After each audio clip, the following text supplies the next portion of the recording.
സുലോ ഒന്നിട്ട് വന്ന ഈ ആലിക്കുട്ടി ഒന്ന് പിടിച്ചിറക്കിക്കൊണ്ടേക്കാം. എന്താ പറ്റിയേ? സുലു ഒന്നും പറ്റിയതല്ല, ഉറങ്ങിപ്പോയതാണേ. എന്നും ഞാൻ അവൻ ആ വളവിന്ന് കയറ്റിക്കൊണ്ടുപോകും. അവിടുന്ന് പാല് വാങ്ങിയിട്ട് തിരിച്ച് ഞാൻ വരുമ്പോ അവന് പോരും ചെയ്യും. അങ്ങനെ എന്നാ വളവിലിറങ്ങല്. ഇന്ന് ഇങ്ങോട്ട് കുറച്ചിങ്ങോട്ട് എത്തിയിട്ടുണ്ട്. പടച്ചോനെ, ഒരു മാസമായിട്ട് ഷുഗർ കൂടുതലായിട്ട് ഡോക്ടർ രാവിലെ എന്നും നടക്കണം എന്ന് പറഞ്ഞിട്ട് വിട്ടതാ ഞാന്. ആ മനുഷ്യനാണ് നിങ്ങൾ എന്നും കാറിൽ കയറ്റി കൊണ്ടുവരുന്നത്. ഇനിയൊക്കെ നിങ്ങൾ ഇതിലെ രാവിലെ എന്നും കാറുകൊണ്ട് വരുന്നുണ്ട്. നിങ്ങളെ ശരിയാക്കി തരും. ആ മനുഷ്യനെ എന്തിനാ അങ്ങനെ സുയിപ്പാക്കിയത്?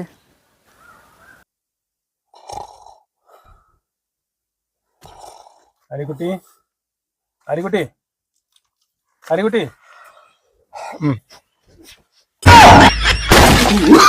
मेरे साथ ऐसा मजाक किया ना तो मुंह तोड़ दूंगी तो